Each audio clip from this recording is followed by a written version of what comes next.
like what advice you might give the next videographer? I mean, you're about to be 29, right? About to be 30. About to be 30. And I mean, you back in the day, obviously you were, when were you like, all right, when was the moment for you where you were like, I'm going to become a videographer just on my own and I'm not going to work for anybody else? Oh, bro, that kind of happened in college. I got paid by the school. I did the athletic, I think I showed you last time, I did the end of the year athletic banquet video. And I did it all myself the whole year. I did it with my my girlfriend at the time. I was a junior and she was a senior. Then she graduated, so we did it together. And then I did this for the whole department. It showed at the end of the year. She graduated, we broke up. I did it by myself. The guy was like, oh, let's get you someone someone to help you. And I was like, nah. And then I didn't play basketball. I decided not to play basketball. I wanted to do video. And then after that, I moved to LA. I was a part of a startup where I handled all the media stuff with my best friend. He fucked me over. Then I moved to LA, and then I kind of just knew I was never going to be in a 9 to 5 cubicle, bro. Yeah. I just never knew. It never looked it was never appetizing to me, bro. Yeah. Like, I don't know. I always liked the idea. Even when I was doing sports, like they wanted the athletic director loved me and wanted. I went to ESPN we had some alumni that was at ESPN. We went there with a few other people to look at jobs. And in my head, I was like, I love basketball. I love sports, but I don't think I want to be doing sports my whole life. I don't want this to be my whole personality. I want it to be like a part of it. Mm-hmm. Like I knew I wanted to get into like fashion, music videos, like whatever. And then it kind of went out to LA, bro, and I was just doing random shit with friends. And they would either pay for my experience or pay a little bit. I was surviving. I was not thriving. But I was managing. I didn't ask my parents to pay for rent. They gave me $3,000, or they gave me 3 months worth of rent. When you moved out there? And that was like, and I'm like, if I can't pay for anything after that, if I need your help, essentially, I had enough rent for 3 months, and I'm like, if I can't find a way to pay, to get a job or whatever and live out there on my own, if I ask you for money, I'm coming back. Right. And then never happened. Never happened. So That's crazy. And I just managed. I mean, I got other jobs, bro. I worked at a bar. Yeah, no, I remember you telling me you had every job. I thought about it now. Like, even, like, Andrew working at, like... Yeah. It's just something... It's part of life. Yeah, you make friends, you manage. Yeah. And I guess I never thought of myself as a traveling videographer. I've always thought of myself as an editor first. Yeah, I guess so. But I feel like now you could consider yourself a traveling videographer. I guess I'll just give you a little intro. That was a nice little riff. This is Grant Maz, you guys. Part of my YouTube series. Traveling videographer. Insane videographer right here. This guy's good. He can edit like crazy. This guy he's showed me a lot so far, so I appreciate him. But yeah, I guess if you had advice for somebody younger that is trying to get into what you're doing, I mean, you've worked for huge people. You've worked for Zayn from, One Direction back in the day. Obviously, he's on his own now, but you work for Zayn. You work for Kevin Herter, NBA player. You work for big gyms in the area. So I guess, like, what would be your advice for somebody that's younger, looks up to you? I'm sure, without you even knowing it, I promise you, bro, there's people that look at you. Because, bro, I was like that. Before I even knew you, I'm like, dude, this dude, Grant, is dope. Like, didn't he go to Mohan or... Like, wasn't he a basketball player or something? On social media, like you saw? Yeah, I saw it. And I'm like, dude, Grant's stuff is so sick. Interesting, bro. Because I'm sure you post that stuff and have no expectation that anybody watches it, that anybody thinks it's cool. So I promise you, bro, without you even knowing, even to this day, there's people that look up to you still, younger guys that are younger than me now and are like, dude, Grant is sick. He works for all these, like, high-level people. And you probably don't look at it like that. But if you were able to kind of dig deep and be like, all right, I guess this is what I did to get here. Or this is the advice I would give to somebody maybe that's 20 or 18 or 19 or in college and is like, damn, I don't really want to go sit in a cubicle, or I don't really want to go work a 9 to 5. I know I'm a creative. I know I can edit. I know I can shoot video. Dude, it's funny because, like, when you see, like, Mr. Beast be like, yo, I could start a whole new channel right now and it would blow up. Yeah. I know I know what to do and how to do it now. Like, I could do it from scratch and be like that. Dude. Mm-hmm. I don't. I have a hard time believing that because Really? Even Mr. Beast saying that? I feel well, like. Mr. Beast, yeah, but he, dude, you put Mr. Beast on anything, and people are gonna be like tune in to see what's up. It's like it's like the famous effect where it's like at this Yeah. point it doesn't matter what he posts. Yeah, but dude, advice, bro. It's like I started doing this sophomore year. So what was I, 20? It's almost a decade doing this, bro. And I think a big thing was relationships, bro. Like I didn't work with Zane. I worked with Zane because one of my random roommates in the apartment that I moved into in LA was on the management team of Leona Lewis. Right. And then the head manager, I just got in good graces of her and proved myself. I was doing stuff for cheap, bro. There were some times where the conversation of talking about getting more money, because once you start doing something for someone, okay, it's $200 a pop, $300 a pop. Then all of a sudden you're working with them for 6 months, and then you're like, you lose sleep, you're grinding, you do stuff, and then all of a sudden you're like, yo, I should be making more off Way this. more, yeah. It's always. How do I have this conversation? How do I address this? And I've felt the people that I still work with now, I have felt more comfortable.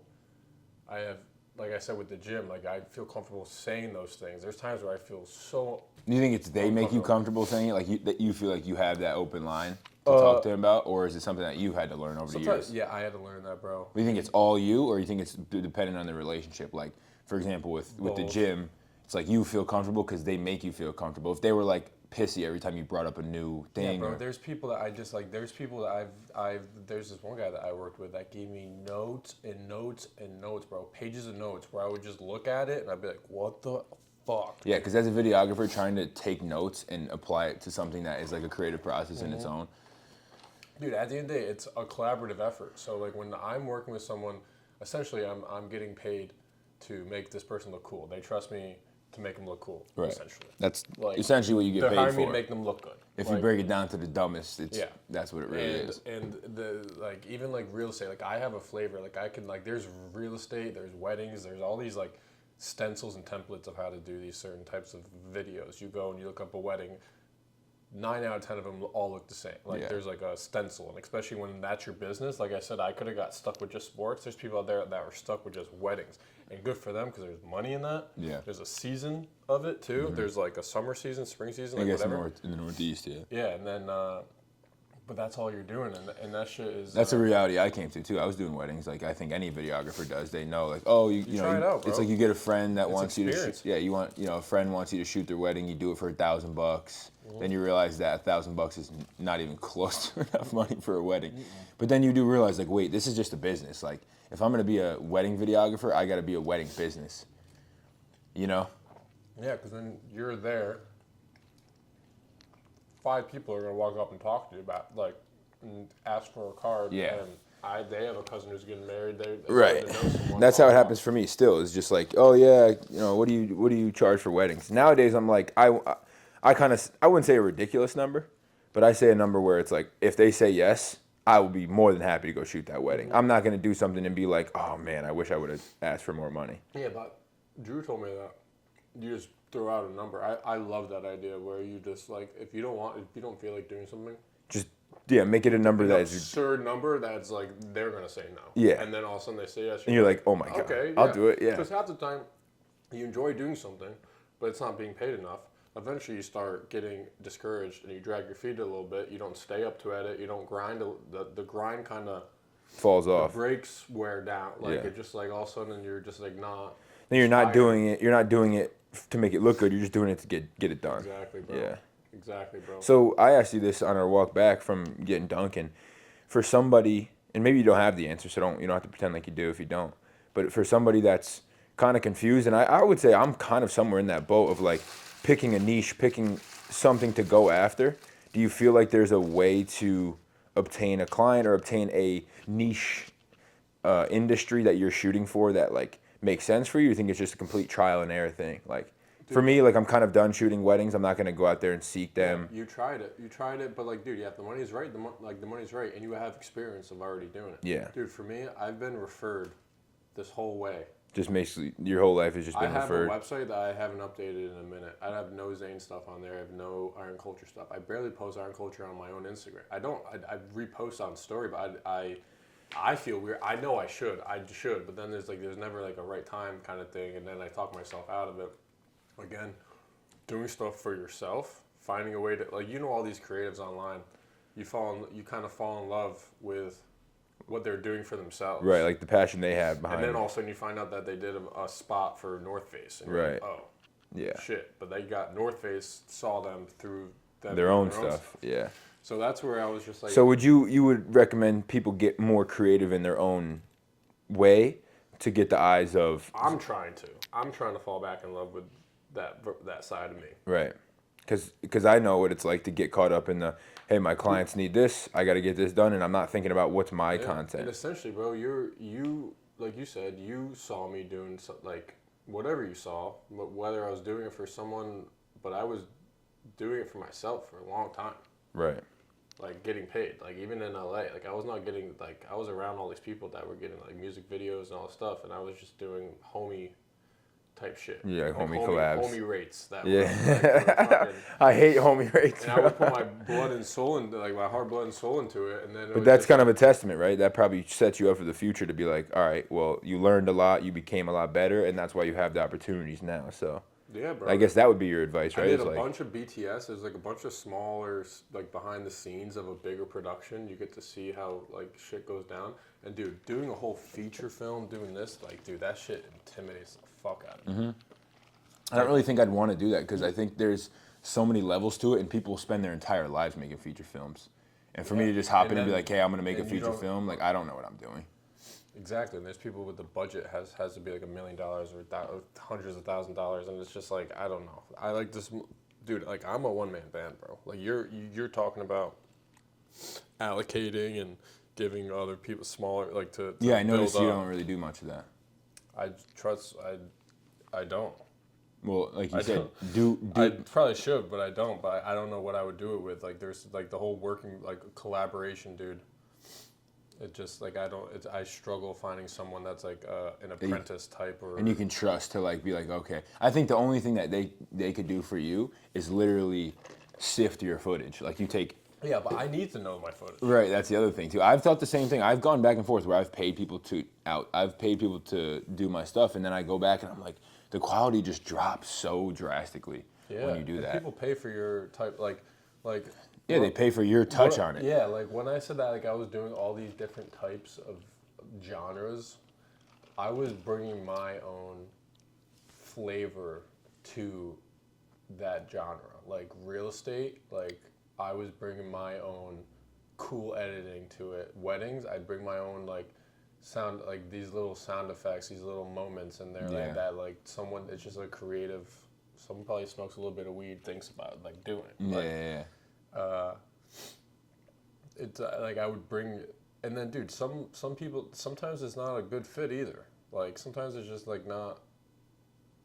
I don't know. Like there's times when and I'm a slow ghoster, bro. Like I don't exactly just be like, hey, this is not a good fit. Like if it's not a good fit, it's just like they hit me up, maybe I'll reschedule a few times, and then like that's just, dude. I gotta get better at that. I know that, but it's like the ones that work and stick around, I foster and I water the seed and it grows. It's just like Iron Culture I've worked with for a year, and we have a great relationship. They just invited me to their holiday party, and and they want me to go, and they're like, you don't even have to film it. I'm gonna film it. But that's a part of me, bro. Like I just had a party. Like I had a party on Saturday. I shot confessionals. I shot shit like this, whereas like having people talk, I feel most comfortable like behind the camera, like controlling this. And dude, But you've also made yourself comfortable in front of it too at this point. trying to, but like I'm much more Actively. But my brain is an editor, bro. I'm an editor. I'm an editor, bro. I think of, my brain works that way. My brain works as being an editor in life, bro. I always think I can just fix something. I can always just do it because you can just do a Command Z, and then it's like I can always like my brain does that with everything. Undo bro. it, yeah. Like a Christmas present, bro. I'll just be like, oh, it's in the mail, or I'll order it quick so it shows up a day after, and to me that's fine. But maybe it should show up on the day of, but it shows up a day after, and I thought of it anyway. It's still happening. Like it's still Yeah. like, you know. So I guess you've been through your 20s being a videographer, freelancing. It's wild. I'm gonna be 30. Bro. So now, I guess going into your 30s, for the next decade of your life, do you have any goals? Anything that you feel like you? Goals of mine, like I said on the walk, is to make more doing less. Yeah.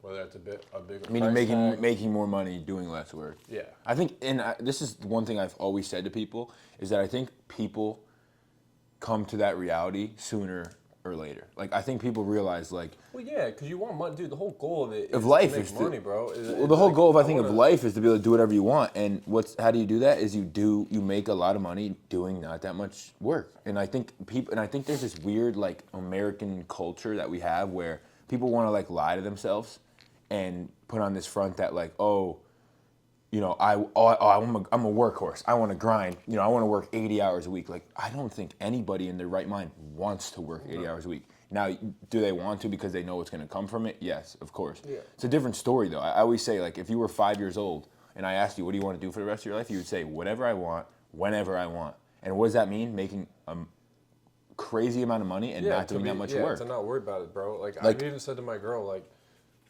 when we go on vacation or we go to a friend's wedding and we're getting a hotel, I don't want to worry about the $300 for the extra night. Right. I want to be able to drop down 500, 600, or a nicer Airbnb, dude. We're all looking at prices, even apartments. You're looking at like this range. I wish that all of a sudden you add $400 to your minimum, like your maximum, and so many apartments start showing up. You're like, oh fuck! If I just paid $400 more a month, I can get this rather than this. So it really just opens life up, and I think I don't know, for whatever reason, it always used to piss me off, and I think it sounds privileged to be like, oh, I want to make as much money as possible and not do any work. Like, dude, that's not. From the outside looking in, people are like, oh, this kid's like, he wants his cake and eat it too, type of deal. But I feel like everybody wants to make money. Yeah. Bro. And do nothing. Like, people always talk about, here's how you make passive income. So then when you start speaking on... But those are usually, you're paying those people to teach you. And right. I'm not saying that. I'm just saying the concept of passive income is, what I'm trying to say is that, like, that's the goal in life, is to make passive income. To be able to sit here on and watch TV or chill with you in the morning and make a video and be making money while we're doing it. Why do you think people trade? Why do you think people invest? It's like, but when you say it out loud, and hey, I want to make more doing less, you seem like, not I want to say a scumbag, but you seem like, oh, this kid, like... No, but you're working smarter. Smarter, yeah. I've always had that mindset, and I think sometimes, like, I don't know how to portray that, and it comes off weird. No, bro, it's just, you got to put it in a suave way. Yeah, you do. But, like, you know it. You know the truth. What's the matter to other people, really? It's But as video editor, that's the most... I enjoy the grind. Like I said, my grandma was like, well, when are you going to be done? I'm just like, I like doing... Like, I'm not mad that I'm doing this. I'm not upset. I'm not ornery that I am doing this right now. Right. I enjoy doing it. And that's why you've been able to do it for 10 years. Yeah, and I knew that. It's like, oh, you... But that's the thing. My dad, the whole cliche my dad used to say, like, oh, you find something you love, you won't work a day in your life. Everyone knows the quote, but it's like I said, I started getting paid for doing what I love, and then I fell out of doing it for myself. Right, and now you're kind of going back into that. I'm trying to. So guys, tune in to Grant. I try, but dude, I'm not. But dude, it's like all of a sudden, it's like if I have two things on my plate, right? You can't Iron do Culture needs something, and I need to post for myself. I'm gonna do the Iron Culture thing. Because you're getting paid. What I'm doing is not. Yeah, it's not paying. 100%, and that's unless I was a YouTuber and you're making money. That's my goal with this. Is like, yo, if we can just sit down, make videos.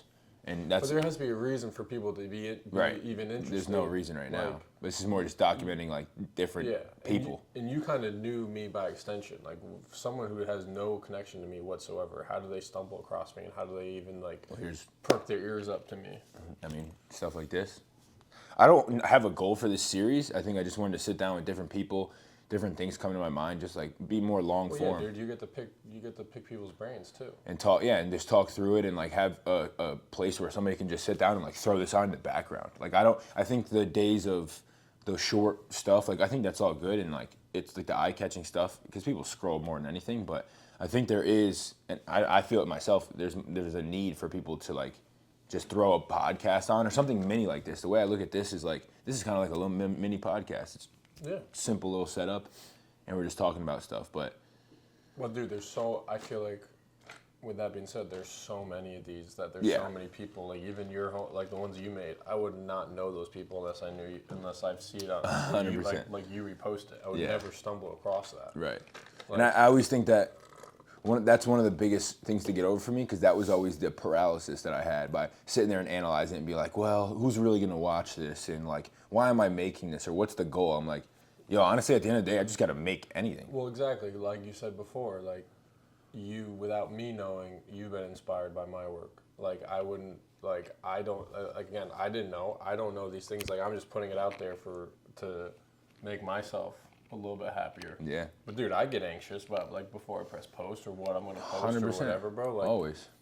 like there's some edits. The one that we did at basketball, I knew that was dope. Yeah. I knew that was a certain, but dude, that if you look at my views on that, that was the lowest view. Which is weird, right? But it's like, dude, when I was in LA, there's a guy named Jack. We call him Stretch on the basketball team. He was from like Croton, like downstate. He had a buddy come up. Me and him got tight. He had his home friend come up and visit a few times, and this dude loved Oneana. His name was Nick Quaid. He loved Oneana, bro. So came up a few times. We broed out. He sort of was into photos and stuff. He had a Sony at the time, and I wasn't like that deep into it. I was in college.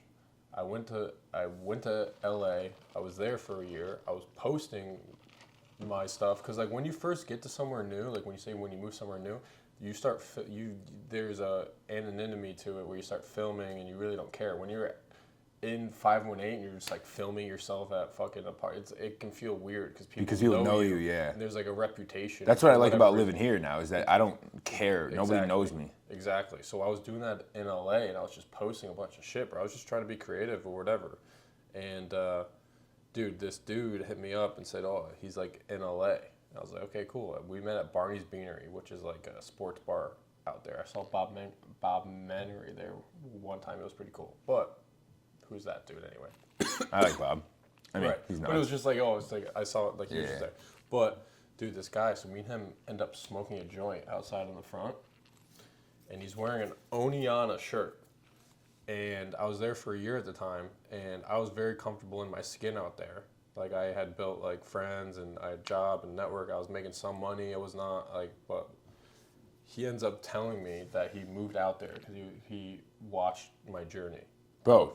And I was like, dude, I was like so dumbfounded. I was like, what, bro? Right. Like I didn't even know. Like we weren't connected. Like we would hit. Like he was. Yeah, that must have been He wild. like hit me up to like tell me he was out there and stuff. But like we never like DM'd or anything like substantial. Like when he told me that, bro, I was like blown away that I had inspired this dude to move to LA to do it because he saw proof or something that like that I was doing something, and I wasn't even like doing anything crazy, bro. Like, but again, like there was a Ballers HBO show. They were filming at UCLA.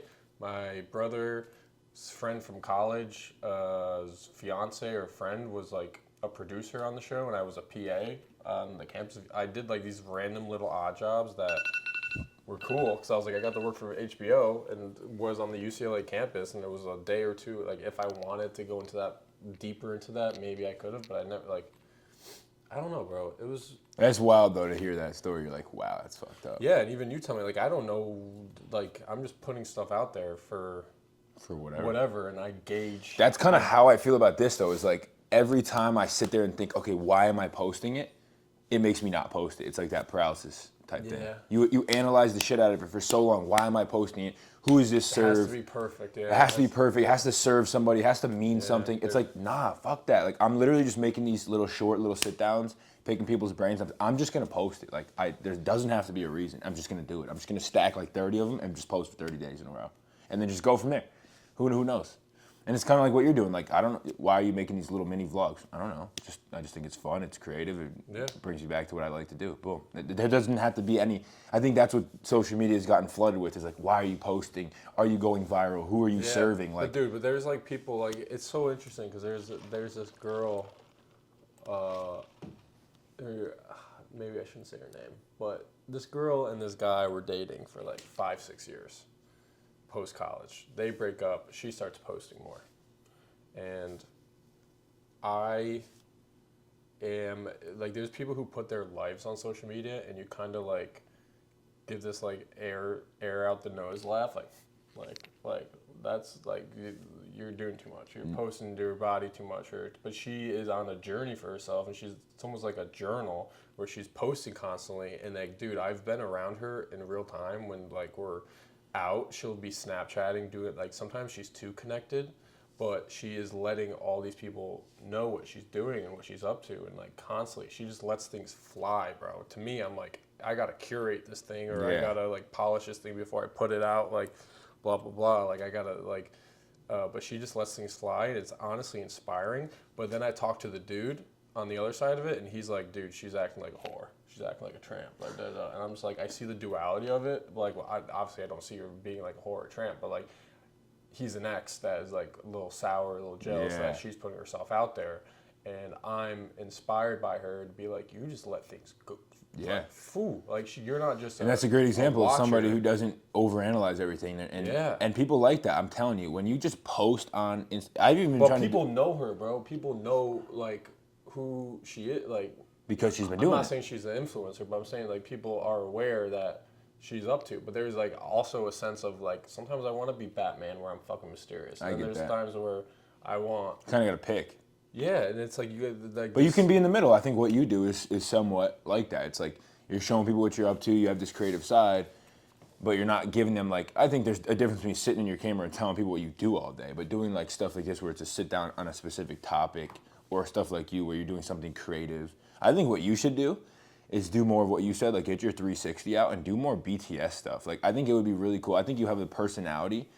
Like you behind the camera is obviously you guys you know what you're doing behind the camera, but I think you have that little like videographer touch where like you know how to get people to look right on camera, or like you say certain things when you're at Iron Culture. And I think those vlogs, people would literally latch onto that so hard because like you show the video. It's so sometimes I feel cringy, bro. I know everybody does though. Like even when we went to the basketball park, the court, and like those guys were like, I start shying away from my camera.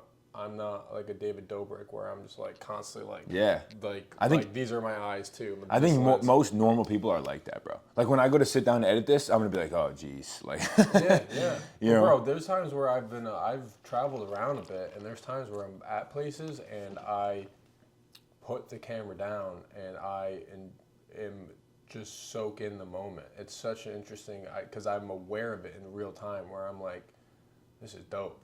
And then later, I wish I fucking recorded it, or maybe like whatever. But I was like, I wanted to soak it in. Yeah. I wanted to be like, I'm here.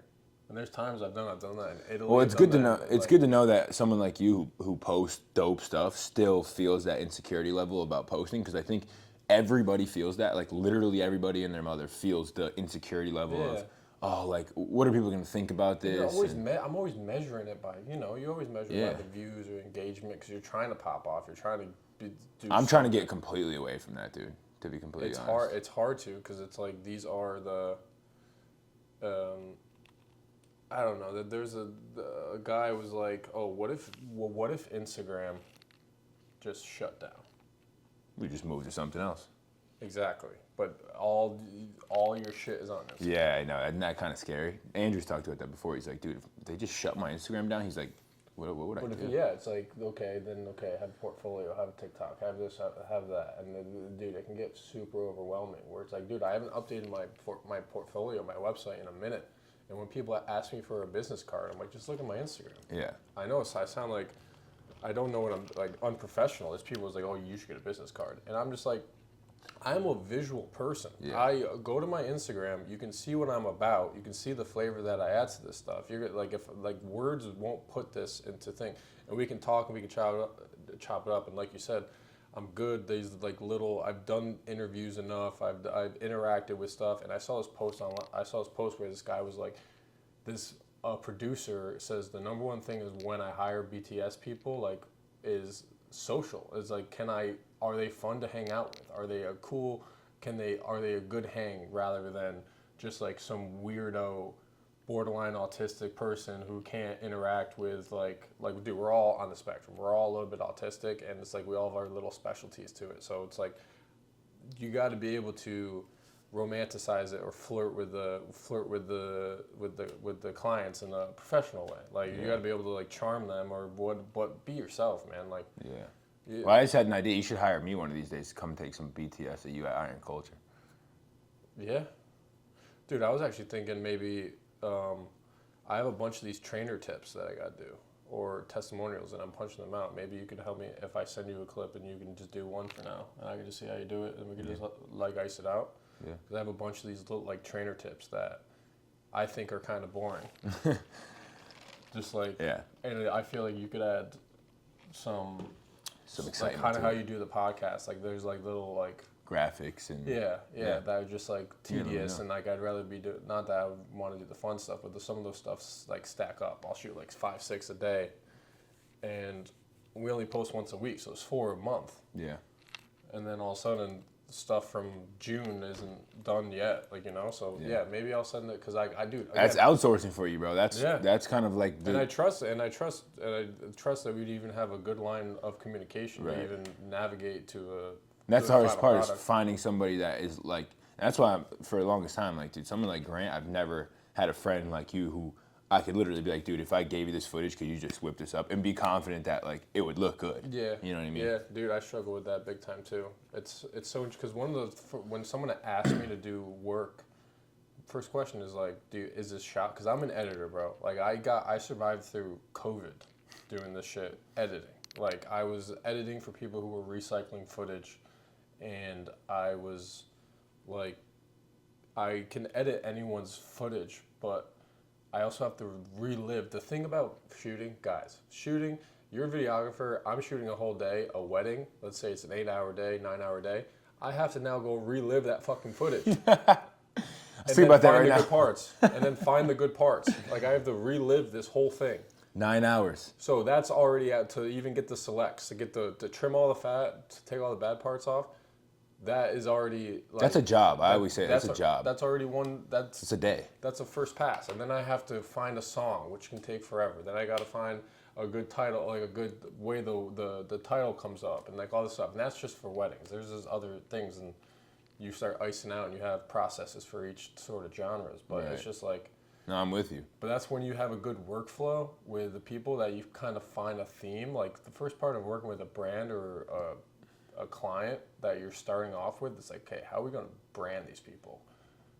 Colors, the way words pop up. Are they more tech people? Are they more, like the baby product stuff? Like how is like this? More bubbly lettering. Yeah, like the font, like all this is important. Then once you figure that out, that's a consultation fee in itself, which you do on a house because you're just trying to figure it out. But, dude, what I think, like you said, moving forward, going 30s, because it's like, dude, having a kid right now, I can't even, like, I'm trying to provide for myself, let alone a partner. Then another kid with other insurance, all this shit, dude, like, it's a shit ton, and I'm thinking, I can't be a videographer. I can't be this cool videographer, travel all my life, bro, even though I like doing it. Like, I would have to settle down somewhere. I don't know where the fuck that is, and I don't even know how to, like, where, like, maybe consultations in the future, like to consult, but I don't know. Like I would love to have a passive income. I would love to stream. I've thought about streaming. I think it's doing something online. Like I've always said, the only way I think that videography will last for me is if I have the ability to create a product, sell it online. Grant Mazzaroni popped in. Wait. What should we even call this? It's not a government name. You can't do Grant Maz. Okay. It's Grant Maz. Grant Maz. See, that's another thing. Is dude, the story about my dad's baseball nickname has always been Maz, for Mazzaroni. He was Maz, and then my brother was A Maz because he's Alex. I was G Maz or Little Maz because I was the youngest, and then Maz was always a thing, and I was Grant Maz when first Instagram came out. I did Grant Maz, and then. Even my logo, the GM has a dot at the end for Mazzaroni, so there's a little hint of Mazzaroni in there, but like my artist name, my stage name, like what I want to be known as is, because Mazzaroni is like too Italian, bro. Grant Maz is cool. Yeah, so Grant Maz. Where can they follow you at? Grant Maz. Instagram. Grant Maz. TikTok. Grant Maz. YouTube. Grant Maz. Grant Maz everywhere. All right, guys. If you want to see some of the work Grant's done in the past, go look at his pages. It's really, this guy's really I talented. gotta update this. This shit. guy downplays his own I work. gotta update it. He's got to update it, but he downplays his own work. This guy's underrated. Peace.